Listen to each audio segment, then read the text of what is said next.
This young man, if what I read in the newspapers are true, is doing a 1.6 billion shilling project in Kisumu town.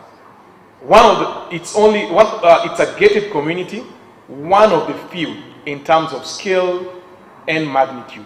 Now, I've only met him today. Please, karibu sana. Thank you.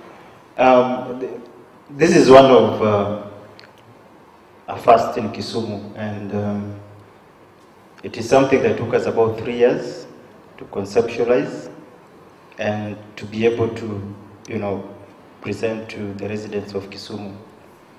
The approach we used was quite new, and we brought land to the people of Kisumu at the most affordable rates, and most people would not believe that you can buy land, at 65,000 shillings. Now, this is the typical town plot, residential town plot. That is what we say 20 by 100, or let me say 2,000 square feet, or you can say it is 0.02. Now, comparing it to what you have in Nairobi, you have the wall-to-wall, sort of gated community developments. If you have 0.02, then you have more space, with you. So you can have actually the maisonette, you can have the SQ, and you can have a kitchen garden, and you can have a parking for up to 4 or 5 vehicles. 4 or 5 Mercedes, okay. And that is for 65,000 shillings.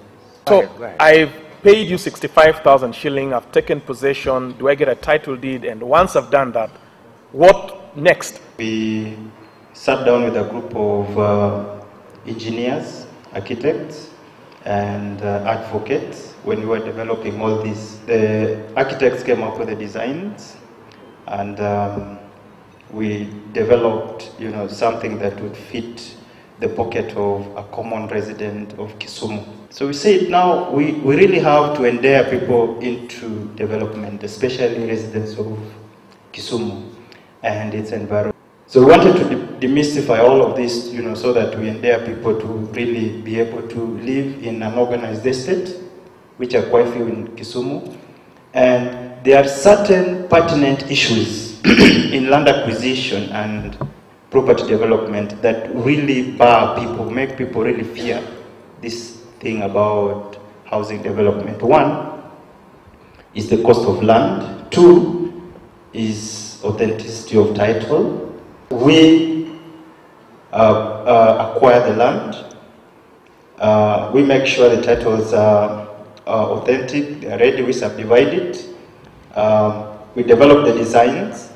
Then we go ahead and get the approval. So we approve it as a scheme, and we approve the designs, and then we also go ahead and get approvals also from the necessary government agencies like NEMA, so that the buyer is now blind to all of this. He's able to come and start off and build. So Milimani is a concept. We don't build to sell. No. Realize that the residents of this region really need to be endeared into this so that they are able to open up. And with this, we were opening the space for other players to come in and to be able to, open up the market for the residents. So we are doing 2 boreholes. One can produce 8 cubic meters of water. That's enough to serve the whole estate. But we are considering the neighboring community. So this water will be able to serve the whole estate and the community. In terms of electricity, we have made arrangements with the power company. These are ready clients who will consume their service and pay. Instead of us paying or buying transformers, we ask that they should be able to come in and be able to provide their service and sell, So that is the part we deal with on electricity. And on water, we don't bring in the kiwasko. We get permit to be able to, supply water within the estate. And for the sewer disposal, we also get a permit from the local authority so that we are able, to be able to dispose of our waste safely. Thank you very much, Mr. Wycliffe Abok. Thank you. Thank you for coming. Please, I must add that this gentleman flew all the way from Kisumu on short notice. I know he was on his leave. I was down in Kisumu, we didn't even get to meet.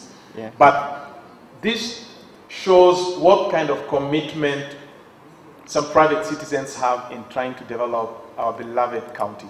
Thank you. Thank you. All right. Thank you so much.